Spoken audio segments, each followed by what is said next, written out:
Hey, guys, welcome back. It's time to take a look at some sick, nasty examples of what, in my opinion, at least, these grading companies should not be grading.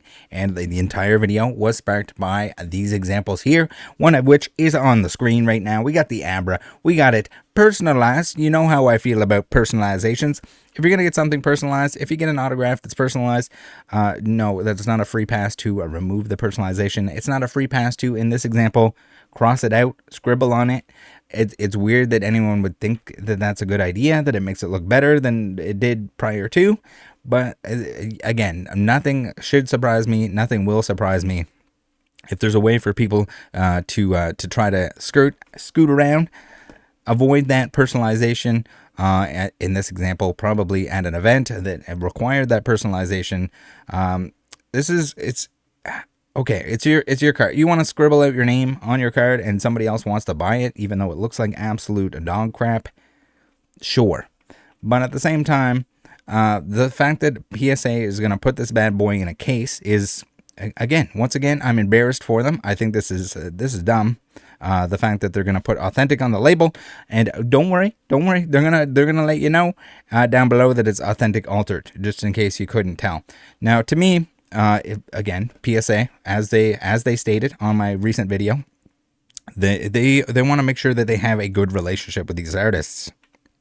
Is this not a giant slap in the face to any artist? Maybe Arita doesn't care as much as some of the others, but is this not like a slap in the face to the artist that someone is going to scribble on top of the personalization that they added to it because it was a card meant for them? It goes deeper than that. Again, it's a whole scenario where essentially artists are not allowed to be paid directly for signing Pokemon cards. Which it's maybe it's a good thing, maybe it's a bad thing. It seems like it's a little bit of a bad thing because you have a lot of the people that are getting these things, that are reselling these things, that are kind of taking advantage of the fact that the artist cannot make money off of it. Yes, they can be paid to go to events, which they can do signings at, but no, they cannot. You cannot pay them directly for this kind of thing, and then also to kind of mitigate.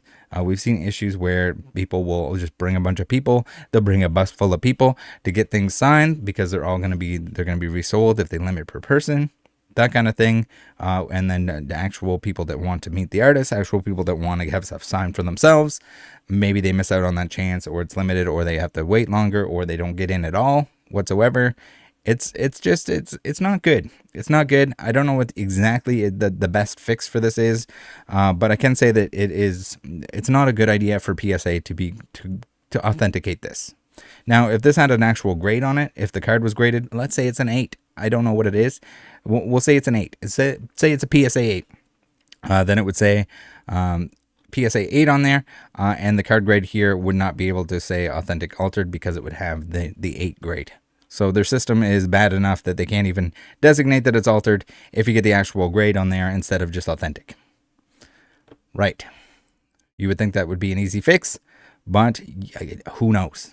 Now, this leads into, I guess, some recent events that we had where we had the Saito signatures on shipping documents that were cut off.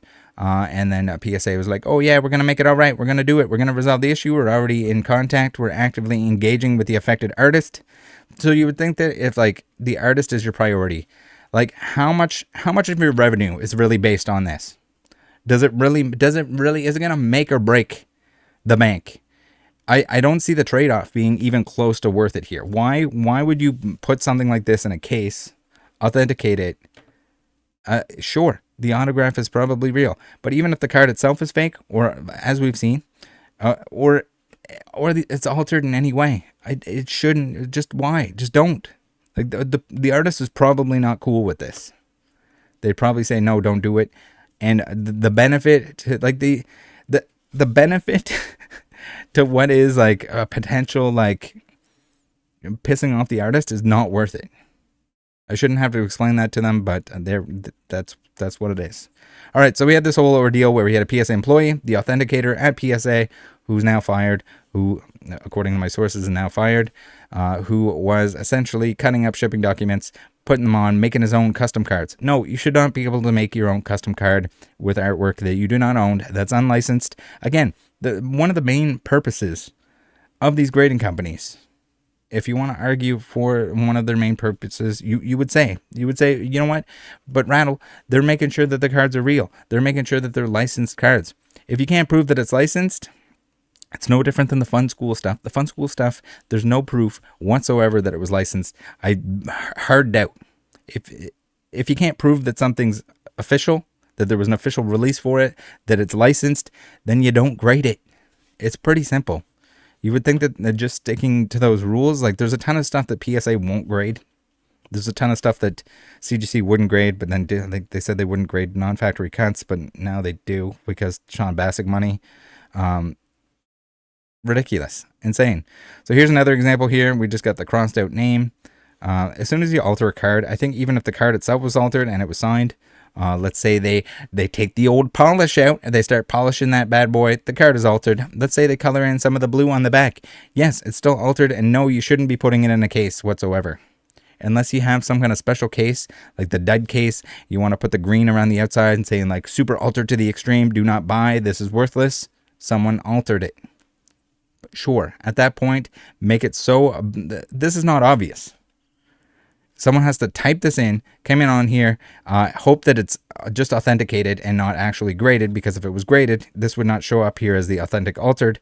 I mean, yes, you get a pretty good idea of what's going on there with what's going on. So these are all from the same submission.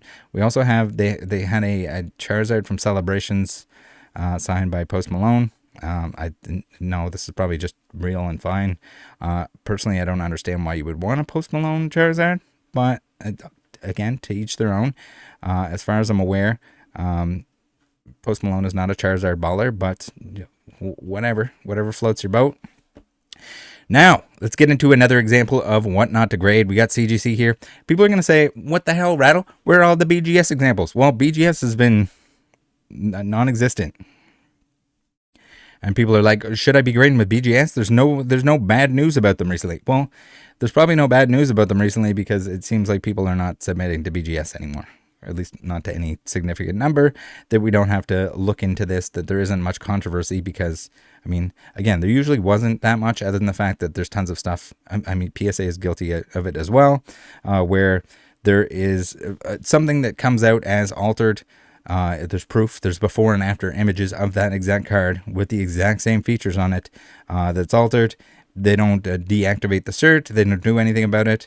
But also BGS is just like notorious for like terrible customer service. If stuff gets lost, get ready for the headaches to ensue, because it's not going to be good.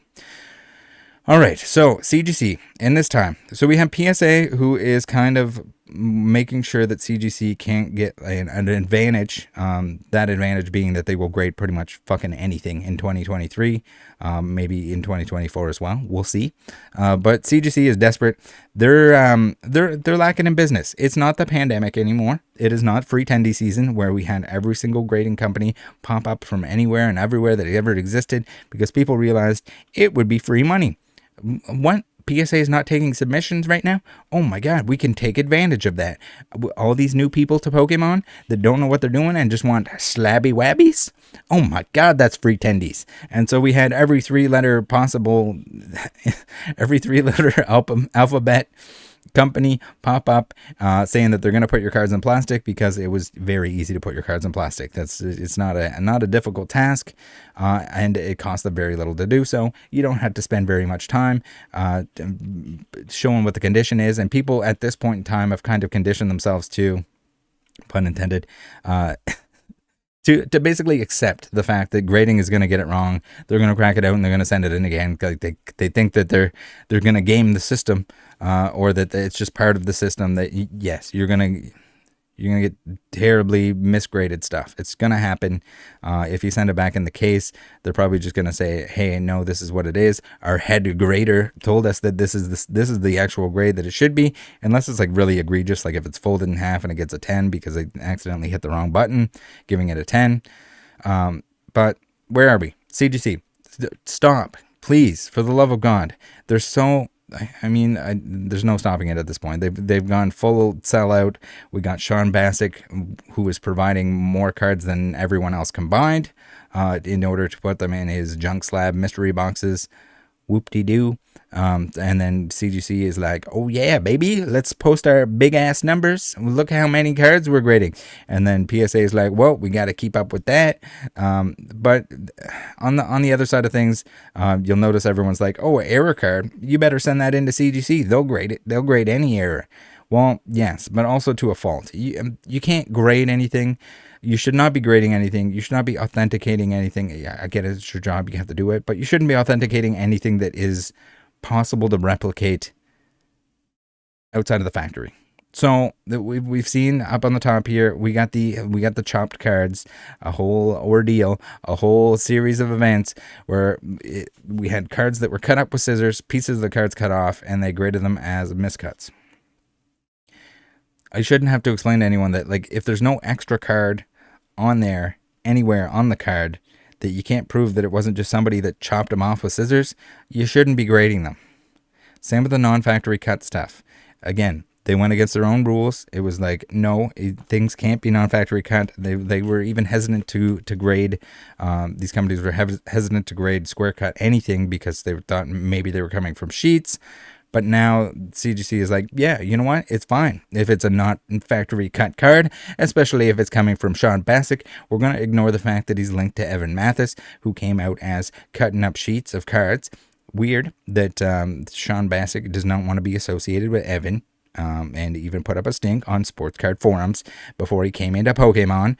And now he's doing something very similar. But you know what? Maybe he thought changing his name a bunch of times would let him get away with it. Maybe CGC not saying his name. Maybe his best buddies in Pokemon would not say his name. They wouldn't have to say his name because they would just talk cryptically. They would accuse people of holding back information for their Patreon. They'll e-bag and they'll go on about, oh my God, I can't tell you any more about it. It's totally top secret. So I don't know. I think withholding information in any way it's a little bit sketchy.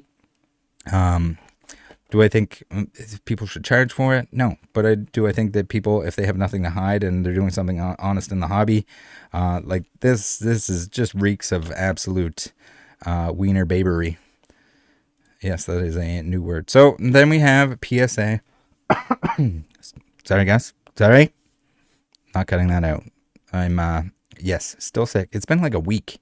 I am still coughing my ass off. We have counterfeit cards with signatures on them. No. No. The same people that are making this counterfeit garbage are making counterfeit PSA cases to put this crap in. This is a real PSA case. They actually graded this because it was signed. They're like, oh, well, I guess we don't care if it's signed that it is a counterfeit card. No. Set the example. I don't give a shit. Don't put this in your case. This is embarrassing for you. The market, well, I mean, this was also the individual Wooter Boodle here that was the PSA employee that was an authenticator that was authenticating this stuff. But as a rule, you shouldn't be. If there's an unlicensed, especially if it's a counterfeit of a known card, of a real card, you should not be putting this in your case and putting the word authentic on it. I get it. It's talking about the autograph, not necessarily the card itself, but this is just embarrassing. Just save yourself the embarrassment, PSA, and don't grade this stuff. I don't know how at any point there would be a meeting that went on. They're all sitting around the office table and they're like, guys, okay, I know we're going to make little to no money because there's probably some kind of discount or, it's going to be bare minimum fees to have this stuff graded by an employee. Where do you think this is? Like, I'm sure it's great for the employee who was making free tendies, doing this very questionable stuff at work. But at the same time, like, again, we got to weigh the benefits. What's the cost? It's embarrassing. So is this. This is ridiculous. I don't know if this is the same stuff that Rusty was looking at or that he had looked into or purchased some of. But we have like painfully hand-cut cards that are meant to look like cards. Again, what? No. Stop. Please don't do this. Would it be cool? Is it a cool theory to have like, okay, we wipe a card off, it's just a foil, and you have the artist like do a sketch on it and sign it? Yes, that's pretty borderline, because then at that point it's still an altered card. Blank cards, we see a lot of people do like the blank cards to get like autographs, anything that's just got like a full white front. Sometimes it's got the yellow around the border. That's pretty cool. Have that signed, have the little sketch of the Pokemon on there. But I don't know, this like cut, what does cut mean? It just means it's hand cut. Again, anything that's like hand cut or homemade, you probably just don't want. You just don't want to. I get it. There's like a weird thing where there's an overlap in sports. I guess we go with like some of the sports cards where they cut out. It's like, or the stupid stuff is like Abraham Lincoln's signature, and they chop it off some document, and stick it on a trading card. That's weird to me. When you have like the artist is still existing, is still alive, it's weird to me to be doing something like that. I don't know. This is bad taste. And is it worth it for the amount that you're going to grade? Is it worth having those out there in existence? Now, we have Proto Toys. We can't make a video like this without mentioning Proto Toys. So Proto Toys, we had the magic card back on the Proto Toys front. I don't think there was no official release. This was all like hearsay. We got like different stories, including different stories from the person who was the main source of information for these. It's just not good. So back then, for anyone that doesn't know, Wizards of the Coast, you could bring whatever you want at home. Essentially, there was like a scrap table. If you wanted to bring stuff home, you could bring stuff home. It wasn't a big deal. This day and age, no, you can't steal from the factory. You can't bring it home from Nintendo, from the factory, from creatures, from wherever. You can't bring that stuff home. It's a big no-no. Same with like the recycling facility and anything like that. We've seen people get into big trouble for that, whether it's pictures or anything else. But Proto Toys is a little bit of it's not good. Let's just put it that way. Proto Toys is not good. Proto Toys is not good. It's cool that it exists. It's cool that it is, for all intents and purposes, a real thing. It is a real thing. But to authenticate it and the way that it was run, like the story coming from someone that didn't know the story, then did know the story, then they pieced it together, it's really sketchy. It's one of those things where like, okay, you have to provide all of the information, all of the statements. It should be all there, and there should be like a link to it or something like that, like some kind of historical fact behind it. You had an auction company that ran with the fact that like they were telling stories based on what people told them. But the problem is, like, when you're taking information from Shell, who was the typesetter, who was providing a lot of the information for this Proto Toys, this Blastoise, he was secretly selling a copy of it. So it was in his direct benefit for it to be real, for the story to be more authentic, to be more exciting than it would be. And it's the same thing that we've seen in other examples like this test print stuff, where you got to take it all with a grain of salt. If you do want to authenticate it, I think you need to authenticate the materials. If you do want to include stories and statements by the individuals that provided them, I think it should be 100% transparent. It should say who it was, if they own copies, if they previously owned copies, if they do currently, anything like that. It needs to be like very upfront, very honest, because if not, you end up with shady stuff like Shell in the background selling a copy through someone else while he's providing the information on the legitimacy of the thing. So I don't know. For me personally, it's cool to hear and see this like history of stuff, but when it becomes really valuable, then you start seeing a lot of sketchy stuff that kind of comes out of that. Now, what do we have on the bottom here? Oh yeah, we have the Junk Slab boxes, the Sean Bassick boxes. If somebody has a history, is heavily associated with, is banned from your competition, everything else, you probably don't want to be grading their cards. Again, this CGC was probably trying to do a little sneaky deaky. They saw a huge boost in business. It's more of their business from what I've seen than anything else. So to like Is it tempting? Is it going to be tempting for them? Yeah, probably. You get your numbers pumped up. You get CGC slabs all over the place. You get to make social media posts. Even if they're not making money on it directly, they're not getting paid for it until these junk slab mystery boxes are sold to other people. It's weird because it's almost like something that CGC could have or would have done on their own, which we would have criticized them for it. But instead, they had someone sketchy do it for them. It's just like, do you think people are not going to find out? Now, top on the top here, we have a very similar scenario to the first one that we looked at today, where the personalizations have been wiped off. This is way worse though. We had the Ultimate Poke Flute and Robin Divin. Regardless, this is disgusting. We have an artist who's in poor health who asked, and they agreed to not resell these cards. So not only are they reselling the cards, but they're also wiping off the personalization. It's gross. It's the grossest thing of all time. But that's what you get when you have these G-Baller 69s that like, hey, I'm a Pokemon flipper now. I don't want to get a real job. I'm going to stand in line with my kids and get them to get things signed and then flip them on the market. I buy my kids stuff, so it's okay. It's okay if I make them stand there and get signatures for daddy. Regardless, if you haven't seen it, that was in Charlotte. There was we did a little in-person interview. Thought he was gonna prove a point or anything. It was pretty pointless, but when in Rome, you might as well. All right, so here we go. On the top here, here's another example of you probably shouldn't grade things as errors when you can't prove that they're errors or not.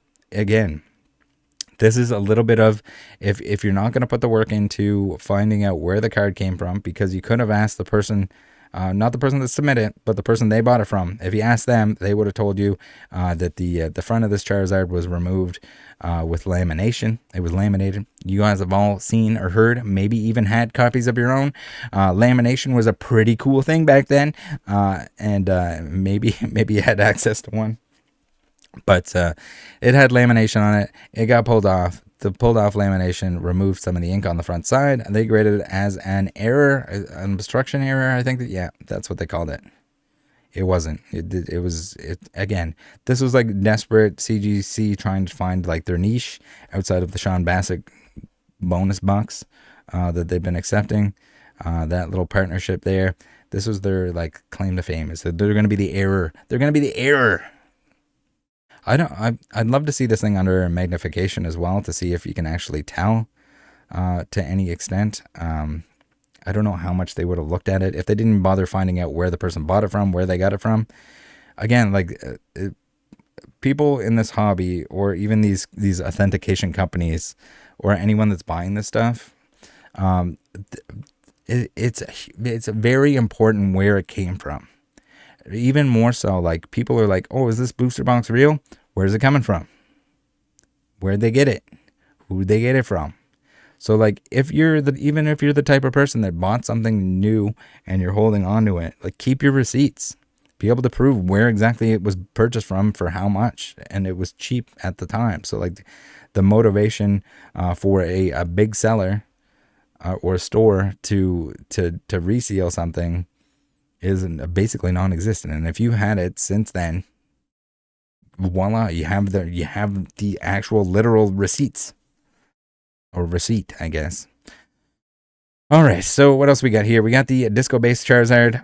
Again, this is another one of those things where it's not released. We don't know the exact story. We have a vested interest because the people that are pushing this thing, aka Sean Bassett, that are getting it cut up, and CGC wants it to be real and that's their all-star boy, Sean Bassett.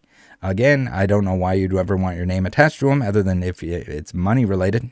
It's usually money related. If you're gonna put up with Sean Bassett, then you're making money somehow. Then we have down below, we have the stolen Charizard. So with the disco print stuff, again, authenticate the materials. Authenticate the materials. If you don't know if it's a test print, if you don't know if it was someone dicking around at work, don't call it anything necessarily. You don't need to go into those details. And no, even if someone that worked there at the time tells you a story, if you can't publish all of that and let people decide on their own if it's the real deal, maybe they don't want to be the person that told you the information.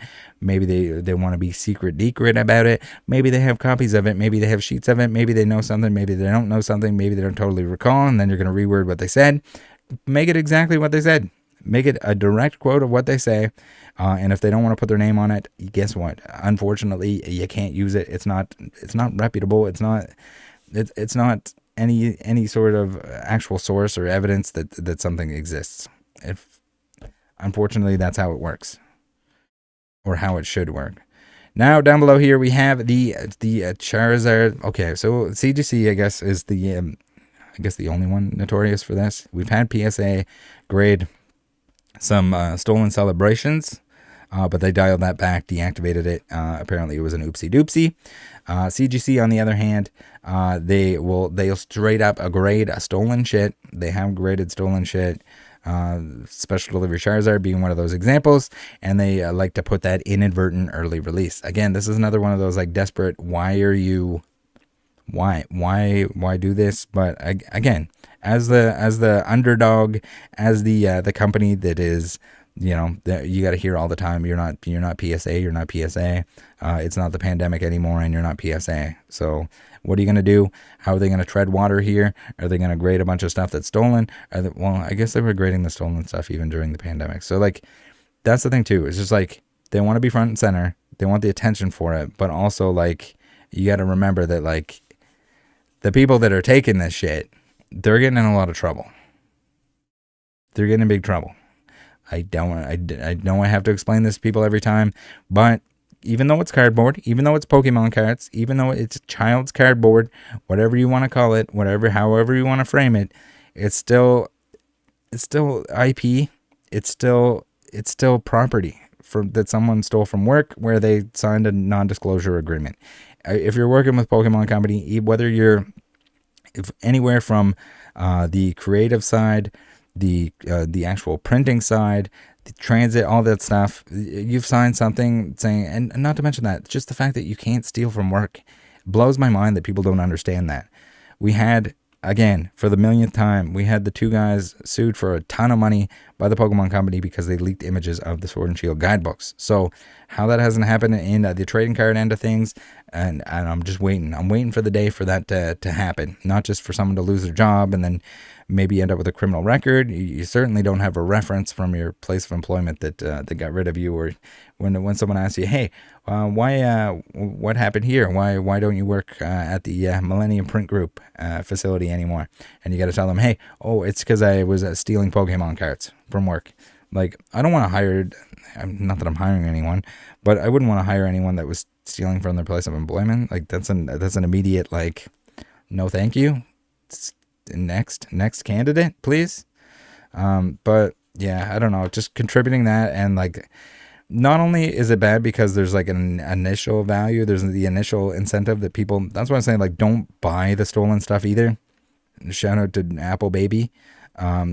Don't buy the stolen stuff. You're encouraging people to steal from their place of employment and ruin their lives. That's what it comes down to.